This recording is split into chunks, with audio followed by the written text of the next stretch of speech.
어제 재보궐선거에서 국민의힘은 부산 금정과 인천 강화, 더불어민주당은 전남 곡성과 영광에서 승리했습니다. 재보선에서 어느 한 곳이라도 텃밭을 내줄 경우 용산과 친윤의 파상 공세를 받을 것이 확실했던 국민의힘 한동훈 대표는 일단 한숨을 돌렸습니다. 다만 더불어민주당은 보수세가 강한 인천 강화와 부산 금정에서 상당한 지지율 상승을 이루어냈다고 의미 부여하며 대여 공세를 예고했습니다. 선거 초반 호남 한 달 살이에 나섰던 조국 당대표, 그의 지원 유세를 등에 업고 영광에서 선전을 기대했던 조국 혁신당 장현 후보, 진보당 후보에게 밀렸고 결국 패했습니다. 한편 서울시 교육감 보궐선거에선 진보 성향의 정근식 후보가 당선되면서 지난 10년 동안의 진보 교육 기조가 이어지게 됐습니다.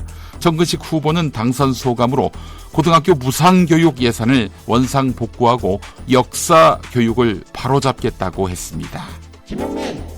김건희가 명태균 씨와 나눈 메신저 대화에서 오빠를 언급한 것에 대해 대통령실이 과거 사적 대화일 뿐이라고 해명했습니다. 그러자 명태균 씨가 공적 대화도 공개할까라면서 응수했습니다. 또 대화 사진이 2,000장은 된다며 윤석열 대통령과 직접 나눈 공적 대화도 공개하겠다고 압박을 이어갔고 용산은 혼비백산하는 분위기입니다.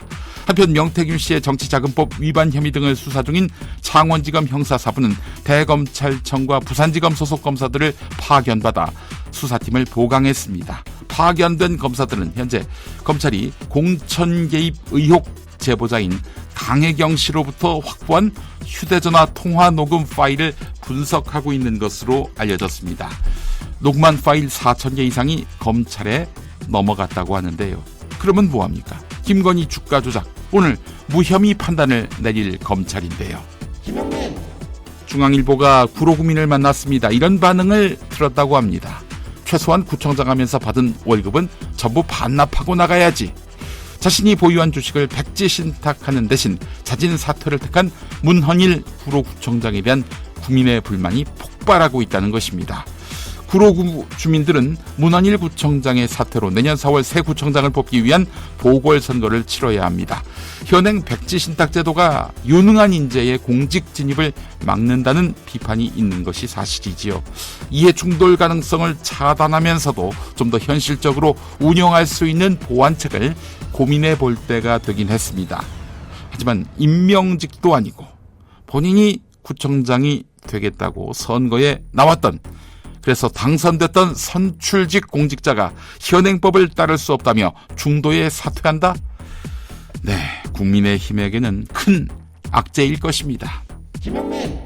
이복현 금융감독원장 체제에서 영장 없이 집행되는 금융거래정보 요구, 즉 계좌 추적 규모가 문재인 정부 시절 대비 연평균 2배 이상 늘어난 것으로 확인됐습니다.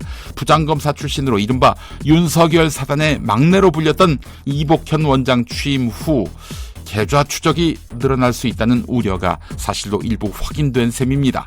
금감원은 이 제도를 그대로 유지한다는 입장인데요. 논란이 더 커지고 있습니다. 금감원은 지난해 8월 라임 옵티머스 사건 관련 주요 투자자와 피해 운용사 자료를 발표하면서 다선 국회의원에게 2억 원을 특혜성 환매해줬다, 이렇게 적시했지요. 발표 직후 당사자를 김상희 전 더불어민주당 의원으로 특정하는 보도가 나왔지요. 누가 흘렸겠습니까? 자, 그런데 혐의를 입증하지 못했습니다. 생사람 잡았던 것입니다.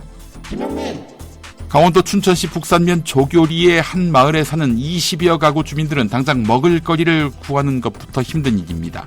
가까운 편의점이 약 14km 거리에 홍천에 있습니다.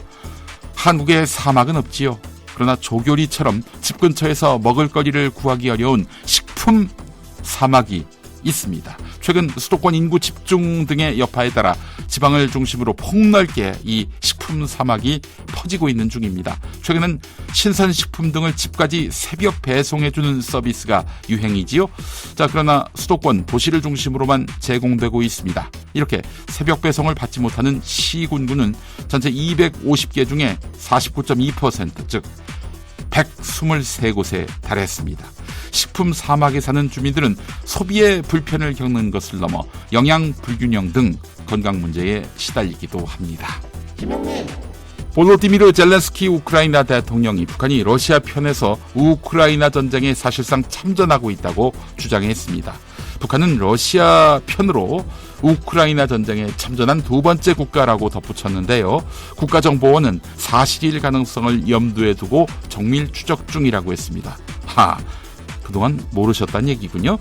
한편 도널드 트럼프 미국 공화당 대선 후보는 시카고에서 열린 대담에서 내가 대통령이었다면 한국은 주한미군 방위비로 연간 100억 달러, 약 13조 6,500억 원을 냈을 것이라고 하면서 한국은 머니머신, 즉 현금 지급기라고 말했습니다.